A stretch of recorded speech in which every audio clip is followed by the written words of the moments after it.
नमस्कार, मैं राहुल कोटियाल। हफ्ते भर की छुई बात समेटे हम एक बार फिर से हाजिर हैं अपने साप्ताहिक बुलेटिन के साथ, जिसका नाम है एक्स्ट्रा कवर।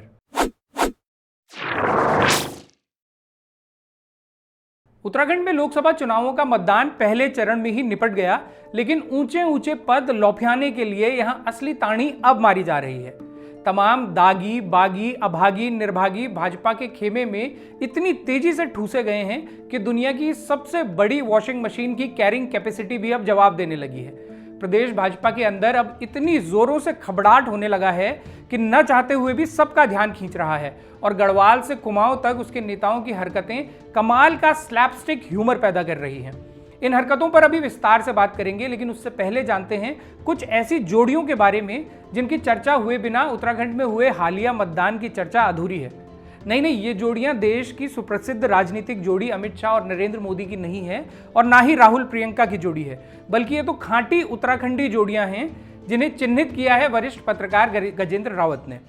उन्होंने माना है कि लोकसभा चुनाव 2024 की जब भी चर्चा होगी, उत्तराखंड में इन जोड़ियों का जिक्र जरूर आएगा।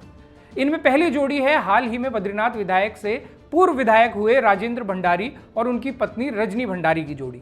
कहां तो भाजपा अध्यक्ष लगातार इस जोड़ी पर भ्रष्टाचार के आरोप लगाते हुए खौबाग बने हुए थे और कहां पहली ही धुलाई में भंडारी जी सफेदी की चमकार हो गए। जिस नाटकीय अंदाज में राजेंद्र भंडारी भाजपा शरणम हुए, वो शायद ही कभी कोई भूल सकेगा। कांग्रेस प्रत्याशी गणेश गोदियाल की चुनावी रैली में जिस टी शर्ट को पहने हुए राजेंद्र भंडारी दावा कर रहे थे कि मैं कभी भाजपा में शामिल नहीं हो सकता, उसी टी शर्ट को बदलने से पहले उन्होंने पार्टी बदल डाली। ये भी माना जा रहा है कि राजेंद्र भंडारी के भाजपा ज्वाइन करने का बड़ा कारण उनकी पत्नी रजनी भंडारी ही हैं, जिन पर भाजपा अध्यक्ष महेंद्र भट्ट ने करोड़ों के घोटाले के आरोप लगाए थे। भंडारी दंपति की ये जोड़ी अभी बद्रीनाथ उपचुनाव में भी हिट रहने की संभावना है। इसी प्रकार की दूसरी हिट जोड़ी है श्रीनगर की नगरपालिका अध्यक्ष पूनम तिवारी और उनके पति प्रदीप तिवारी की जोड़ी। इस जोड़ी ने तो संभवतः भारतीय गणतंत्र के इतिहास में जो कीर्तिमान रचा है, वो शायद ही पहले किसी और ने रचा हो। वोटिंग से 2 दिन पहले तक श्रीनगर की यह सुपरहिट जोड़ी कांग्रेस प्रत्याशी गणेश गोदियाल के लिए वोट मांग रही थी, लेकिन ठीक अगली सुबह भाजपा प्रत्याशी अनिल बलूनी की अनुशासित प्रचार प्रसार फौज में तैनात पाई गई। इस जोड़ी पर भी भाजपा नेताओं द्वारा लगाए गए करोड़ों के घपलों के आरोप वाले वीडियो आज भी सोशल मीडिया पर तैरते हुए देखे जा सकते हैं। सोशल मीडिया से याद आया, ये जोड़ी अपने ठेठ ट्रोलिया अंदाज वाली भाषा के लिए भी खूब चर्चित होती रही है। भाजपा के एक कैबिनेट मंत्री को तो ये लोग कई बार छोटू, चवन्नी, छोटा फैंटा और हैंडपंप जैसे संबोधनों से भी पुकारते रहे, लेकिन अब उसी टीम के सदस्य भी बन गए। बाकी बात नहीं तब। बशीर बद्र साहब ने कहा है कि दुश्मनी जमकर करो, लेकिन ये गुंजाइश रहे जब कभी हम दोस्त हो जाएं तो शर्मिंदा ना हो। ये शेर और इसका फलसफा शायद नेताओं के लिए नहीं है। अगर होता तो ऐसे कैसे हो सकता था कि माननीय प्रधानमंत्री एक तरफ तो चुनाव प्रसार के दौरान दावा करें कि वो बिजली के बिल 0 करने के लिए प्रतिबद्ध हैं, और दूसरी तरफ पहले चरण के मतदान होते ही उत्तराखंड वालों को जो बिजली के बिल थमाए जाएंगे, वो 7% बढ़ी हुई दर के साथ आएंगे। वे तब। खैर, चर्चित जोड़ियों की इस कड़ी में अगली जोड़ी है अजय नाम के 2 नेताओं की। एक हैं अजेंद्र अजय और दूसरे हैं अजय कुमार। बद्रीनाथ केदारनाथ मंदिर समिति का अध्यक्ष रहते हुए अजेंद्र अजय के कार्यकाल में आरोप लगे कि केदारनाथ मंदिर में करोड़ों का सोना पीतल बन गया। ये मामला राष्ट्रीय स्तर पर भी चर्चित हुआ, लेकिन अंजाम तक नहीं पहुंचा।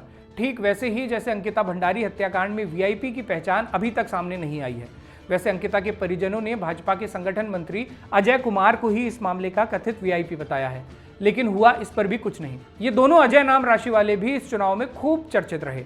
ऐसी ही सुर्खियां बटोरी कांग्रेस नेता हरीश रावत और उनके बेटे वीरेंद्र रावत की जोड़ी ने। बूढ़े इंदा की स्याणी दिखाते हुए पूर्व मुख्यमंत्री हरीश रावत ने अपने बेटे को टिकट तो दिलवा दिया, लेकिन इसके चलते वो अपने ही कार्यकर्ताओं के निशाने पर भी आए। विपक्ष ने तो खैर निशाना साधना ही था, तो मंत्री गणेश जोशी ने वीरेंद्र रावत को हरीश रावत का पप्पू तक कह डाला। तमाम चुनावों में प्रदेश स्तर पर कांग्रेस की कमान थामने वाले हरीश रावत इस बार पुत्र मोह के चलते हरिद्वार जुगा ही रह गए। राजनीति में उनकी आखिरी पारी मानी जा रही है। इसमें वो जिस तरह से खेले, उसे राजनीतिक विश्लेषक हिट विकेट होना मान रहे हैं। एक दिलचस्प जोड़ी पूर्व मुख्यमंत्री भुवनचंद खंडूरी के बच्चों की भी रही।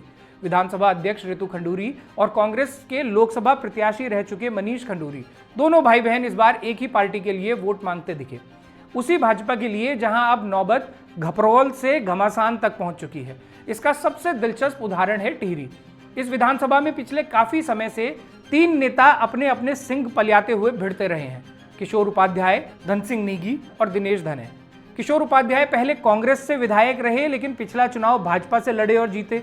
धन सिंह नेगी पहले भाजपा से विधायक रहे लेकिन पिछला चुनाव कांग्रेस से लड़े और हारे। दिनेश धने एक जमाने में मंत्री रहे लेकिन उसके बाद 2 बार चुनाव हार चुके हैं। हालांकि उनके समर्थक उन्हें आज भी मंत्री जी कहकर ही बुलाते हैं। बहरहाल ये तीनों ही नेता अब भाजपा शरणम हो चुके हैं। इनमें से 2 तो चरणामृत पीकर शुद्धिकरण की प्रक्रिया पूरी भी कर चुके हैं, लेकिन धन सिंह रावत अभी दरवाजा ठेलकर भीतर घुसने वाली स्टेज पर ही हैं। पार्टी भी उन्हें लेने से बच रही है और कई नेता तो इस फिराक में हैं कि अब पार्टी के दरवाजे में अंदर से ही चटकनी मार दी जाए। लेकिन कांग्रेस छोड़कर भाजपा प्रत्याशी त्रिवेंद्र रावत के चुनाव में जमकर प्रचार करने वाले धन सिंह रावत को उम्मीद है कि भाजपा का दरवाजा खुलने में देर हो सकती है, अंधेर तो नहीं होगी। जहां सैकड़ों दागी, बागी, अभागी, निर्भागी समा गए, वहां वो भी समा ही जाएंगे। लेकिन मजेदार बात यह है कि अब एक ही कतार में आने के बाद भी इन नेताओं ने एक दूसरे के लिए सिंग पलिया ही रखे हैं। इसके नमूने के तौर पर आपके पत्र देखिए जो भाजपा विधायक किशोर उपाध्याय ने TSDC यानी टिहरी हाइड्रो डेवलपमेंट कॉर्पोरेशन के कार्यकारी निदेशक को लिखी है। इसमें वो लिखते हैं, अभी एक बैठक में हमारे सम्मानित साथी पूर्व मंत्री दिनेश धने जी ने आपका नाम लेते हुए मुझे आरोपित किया है कि मेरे और मेरे समर्थकों के TSDC में करोड़ों के ठेके चल रहे हैं, जिससे मुझे गहन पीड़ा तो हुई है। अगर इस तरह की बातें लोगों के बीच हैं तो मेरी छवि पर भी गंभीर नकारात्मक असर पड़ता है। बैठक में आदरणीय जिला अध्यक्ष श्री राजेश नौटियाल जी आदि उपस्थित थे। अतः मेरी अपेक्षा है कि इस संबंध में आपकी ओर से वस्तु स्थिति स्पष्ट होनी चाहिए तथा ये भी अपेक्षा रहेगी कि आपके यहाँ कौन कौन ठेकेदार कार्य कर रहे हैं और किसकी अनुशंसा पर कर रहे हैं, मुझे अवगत कराने का कष्ट करेंगे तो आभारी रहूंगा। इस चिट्ठी का मजमून जानकर अब आप या तो अपने नेताओं की स्लैपस्टिक कॉमेडी पर हंस लीजिए या अपने राज्य की दुर्गत पर अफसोस कर लीजिए कि जिन प्रतिनिधियों को लिस्ट मांगनी चाहिए थी बढ़ते बेरोजगारों की, खस्ता हाल होते स्कूलों की, बांझा पड़ते खेतों की, खाली होते गांवों की, सुविधा विहीन अस्पतालों की, वो लिस्ट मांग रहे हैं ठेकेदारों की। वैसे विधायक जी अगर ठेकेदारों के साथ ही उन लोगों की भी लिस्ट मांग लेते जो टिहरी बांध के दुष्परिणामों से आज भी जूझते हुए मुआवजे का इंतजार कर रहे हैं तो शायद कई परिवारों का भला हो जाता। बहरहाल भाजपा में ओवरलोडिंग की समस्या सिर्फ टिहरी तक ही सीमित नहीं है। राजा और मंत्री रह चुके कई नेता अब जब भाजपा में प्यादे और पन्ना प्रमुख बना दिए गए हैं तो अपनी अपनी राजनीति बचाए रखने के लिए वो बहुत कुछ करने लगे हैं और आने वाले निकाय चुनाव के लिए खुद को मोटिवेट करते हुए गा रहे हैं कि मार ताणी अखरीदों। टिहरी के बल्द युद्ध को भी निकाय चुनावों के आलोक में ही देखा जा रहा है। उधर ऐसा ही घपरोल रानीखेत में भी मचा हुआ है। यहाँ भी टिहरी की तरह 3 नामों का जिक्र जरूरी है। एक है सांसद अजय भट्ट जो पूर्व में यहाँ से विधायक रह चुके हैं, दूसरे हैं प्रमोद नैनवाल जो अभी भाजपा से विधायक हैं और तीसरे हैं कैलाश पंत जो अभी दर्जाधारी राज्य मंत्री हैं। तीनों ही भाजपा के गणमान्य हैं। हालांकि मौजूदा घमासान कैलाश पंत और प्रमोद नैनवाल के बीच मचा है, लेकिन यहाँ के एक मुख्य पावर सेंटर अजय भट्ट भी हैं, इसलिए उनका जिक्र किए बिना ये कहानी अधूरी थी। फिलहाल ताजा घटनाक्रम ये है कि भाजपा नेता और राज्य मंत्री कैलाश पंत देहरादून से रानीखेत पहुंचे और भाजपा नेता विधायक प्रमोद नैनवाल के भाई और उनके भांजे के खिलाफ बाकायदा FIR दर्ज करवा दी। FIR में आरोप है कि विधायक जी के भाई और भांजे ने एक प्रधान के साथ गाली गलौज और मारपीट की है। विधायक जी के भाई ने भी ग्राम प्रधान के खिलाफ क्रॉस FIR लिखवाई है और उनके आरोप भी कमोबेश यही है, यानी पहले इसने मुझे कितली बोला और इसने मुझे बंठा बोला से शुरू होकर जैसे स्कूली बच्चे एक दूसरे पर झपटते हैं और भूल उंठित हो जाते हैं, कुछ कुछ वैसे ही ये आरोप प्रत्यारोप हैं। लेकिन हमारे माननीय राज्य मंत्री जी और माननीय विधायक जी का झगड़ा यही नहीं थमा। अभी तो हमें और जलील होना है वाली कहावत को चरितार्थ करते हुए एक ऑडियो क्लिप वायरल होने लगी। कहा जा रहा है कि ये ऑडियो विधायक प्रमोद नैनवाल की है, जिसमें वो कह रहे हैं कि मैं भी अब एक FIR करवाता हूं और बताता हूं कि कैसे मुझसे मंत्री बनवाने के नाम पर 30 लाख रुपए मांगे गए। इस वायरल ऑडियो की क्या सच्चाई है ये जांच एजेंसी तय करेंगी, वो भी तब जब वो सच में ऐसा करना चाहेंगी, अन्यथा इसका हश्र भी वही होगा जो आज से पहले वायरल हुई नेताओं की तमाम ऑडियो वीडियो का होता ही रहा है। लेकिन इस मामले में फसकबाजों ने एक अहम बात ये पकड़ ली है कि आखिर 30 लाख में मंत्री बनवा कौन रहा है। जिस प्रदेश में नौकरी की गारंटी लेने वाले तमाम हाकिम पटवारी बनाने के लिए ही 40-50 लाख लेते हों, वहां सिर्फ 30 लाख में मंत्री बनाने वाले को अवतार घोषित कर धुपड़ा देना तो बनता है। भाजपा में मची घमासान की इन बड़ी घटनाओं से इतर छोटे छोटे घपरौल तो अब कुकुरमुत्तों की तरह दिखने लगे हैं। इन घटनाओं से सबसे ज्यादा परेशान बेचारे वो कार्यकर्ता हो रहे हैं जिन्होंने सालों साल भाजपा के झंडे डंडे बोके, लेकिन अब उन्हें यह भी नहीं मालूम कि वो अपना नेता किसे कहें। जिसे कल तक चमचा, देशद्रोही और जाने क्या क्या कहा करते थे, अब उसके भी झंडे उठाएं या फिर सीधे विद्रोह का झंडा ही एक बार में बुलंद कर दें। लेकिन हमारे हैंडसम मुख्यमंत्री जी फिलहाल इस घपरोल से बेफिक्र ही नजर आ रहे हैं। अपने राज्य में भले ही पार्टी की मवसी घाम लगने की नौबत आ गई हो, लेकिन मुख्यमंत्री जी तेलंगाना में भाजपा प्रत्याशी अरविंद धर्मपुरी के नामांकन को मजबूती देने पहुंचे। भाजपा अध्यक्ष महेंद्र भट्ट भी इस बीच राज्यसभा सांसद के तौर पर अपना कार्यकाल शुरू करने की औपचारिकताओं के लिए दिल्ली में थे। हालांकि देहरादून लौटते ही उन्होंने बिदक रहे नेताओं को धुपड़ा देकर थमथाने के लिए तलब कर लिया है। बढ़ते हैं अगली खबर की तरफ, जो हमारे उन माननीय विधायकों से जुड़ी है जिन्हें ठंड बहुत ज्यादा लगती है। ऐसी प्रचंड ठंड कि उत्तराखंड आंदोलनकारियों के सपनों की राजधानी गैरसैंण जाने के नाम पर ही इन्हें कंपकपी छूटने लगती है। हाल ही में ऐसे 24 विधायकों के नाम सार्वजनिक हुए हैं जिन्होंने बीती 6 फरवरी को विधानसभा अध्यक्ष को पत्र लिखा कि ठंड बहुत ज्यादा है, इसलिए आगामी बजट सत्र गैरसैंण की जगह देहरादून में ही निपटा लिया जाए। पहाड़ों से कतराने और ठंड से घबराने वाले इन सभी नेताओं के नाम आप एक एक कर जान लीजिए।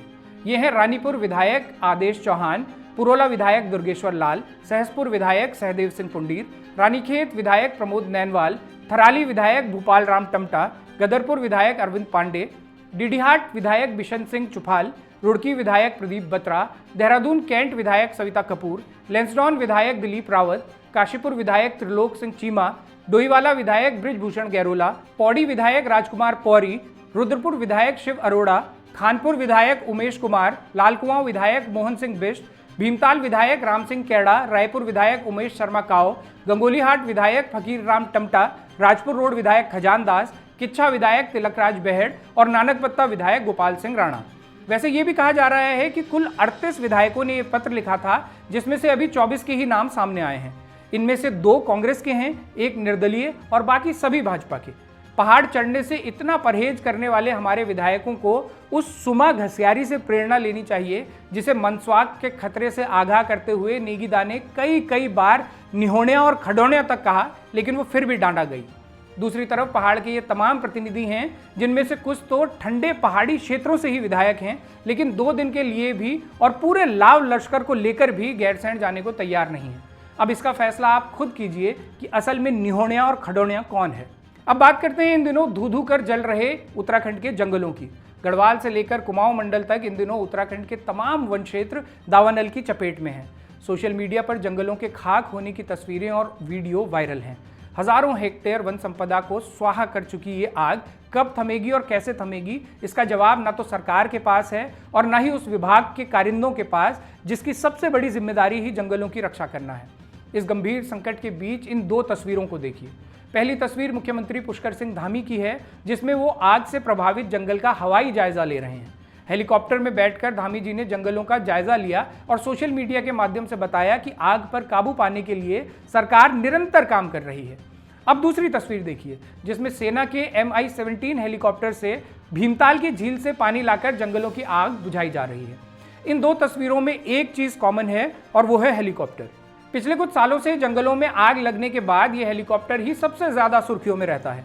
एक हेलीकॉप्टर में बैठकर मुख्यमंत्री जी हवाई जायजा लेते हैं और दूसरा हेलीकॉप्टर किसी झील या तालाब से पानी उठाकर जंगलों में गिराता है। आग को काबू करने के इस धांसू तरीके के बाद भी हर साल उत्तराखंड के हजारों हेक्टेयर जंगल और करोड़ों रुपए की वन संपदा आखिर क्यों राख हो रही है, इस प्रश्न का जवाब मांगने के लिए अब साक्षात यक्ष को ही बुलाना होगा, क्योंकि उनसे पहले अगर कोई ये जवाब दे पाता तो अब तक दे ही चुका होता। उत्तराखंड के जंगल कोई पहली बार नहीं धधक रहे।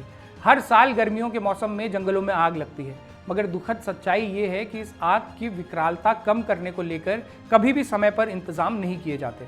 सरकार और वन विभाग तभी नींद से जागते हैं जब बहुत देर हो चुकी होती है। आंकड़े बताते हैं कि हर साल वनों में लगने वाली आग से उत्तराखंड की लाखों हेक्टेयर वन भूमि राख होती है। साल 2020 से अब तक ही 1000 से ज्यादा ऐसी छोटी बड़ी घटनाएं हो चुकी हैं। वैसे धामी जी से पहले कुछ समय के लिए मुख्यमंत्री बनाए गए तीरथ सिंह रावत ने पदभार ग्रहण करने के 1 हफ्ते के अंदर ही वनाग्नि रोकने के लिए 10,000 ग्राम प्रहरी तैनात करने की घोषणा की थी। तब दावा किया गया था कि ये सभी तैनातियां 1 अप्रैल 2021 तक हो जाएंगी।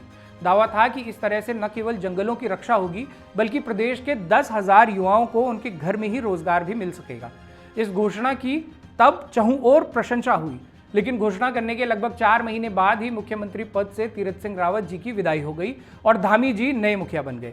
ग्राम प्रहरी के उन 10,000 पदों का क्या हुआ होगा, इसका जवाब तो धामी जी ही दे सकते हैं। तीरथ सिंह रावत जी अपने छोटे भाई धामी जी से जनहित में ये जानकारी तो ले ही सकते हैं। बहरहाल आगे बढ़ते हैं अगली खबर की तरफ। पिछले एक्स्ट्रा कवर में हमने बाबा रामदेव की सुप्रीम कोर्ट में चल रही सुनवाई के बारे में आपको बताया था। इस मामले में पतंजलि ने माफीनामा भी प्रकाशित किया है, जिसमें लिखा है कि वो ऐसी भूल दोबारा कभी नहीं करेंगे। लेकिन भूसे के ढेर में सुई की तरह छिपे इस पिद्दी से विज्ञापन पर भी सुप्रीम कोर्ट ने आपत्ति जताते हुए निर्देश दिए हैं कि जितने बड़े बड़े पतंजलि के विज्ञापन छापे जाते हैं, कम से कम माफीनामा भी उतना बड़ा तो छापा ही जाए। बीते हफ्ते एक खबर जोशीमठ से भी आई, जहां होने वाले विधानसभा उपचुनाव के लिए भाकपा माले ने चर्चित एक्टिविस्ट अतुल सती को इंडिया गठबंधन का प्रत्याशी बनाने की मांग की है। जोशीमठ भू धसाव मामले को कई सालों से उठा रहे और प्रभावितों के पुनर्वास की सबसे मजबूत आवाज बन चुके अतुल सती चुनावी राजनीति में पहले भी सक्रिय रहे हैं। साल 2007 के विधानसभा चुनावों में भाकपा माले के टिकट पर वो जोशीमठ से चुनाव लड़ चुके हैं। इसके साथ ही उन्होंने नगर पालिका का चुनाव भी लड़ा है। हालांकि चुनावी राजनीति में अब तक उनके नाम कोई जीत दर्ज नहीं हुई है, लेकिन माना जा रहा है कि इंडिया गठबंधन अगर उन्हें अपना प्रत्याशी बनाती है तो विधानसभा पहुंचने की उनकी राह कुछ आसान जरूर हो सकती है। तो ये था इस हफ्ते का एक्स्ट्रा कवर। आपको ये कार्यक्रम पसंद आया हो तो इसे शेयर जरूर कीजिएगा और उसके साथ ही बारामासा को मजबूत करने के लिए चैनल की पेड मेंबरशिप या सुपर थैंक्स का बटन दबाकर हमें सहयोग कीजिएगा। अपने सुझाव, प्रतिक्रिया या एक्स्ट्रा कवर से निकलती कोई खबर अगर आप हम तक पहुंचाना चाहते हैं तो इस मेल आईडी पर लिख भेजिए। अगले हफ्ते फिर से होगी मुलाकात, तब तक के लिए नमस्कार। सिमनिया पहला।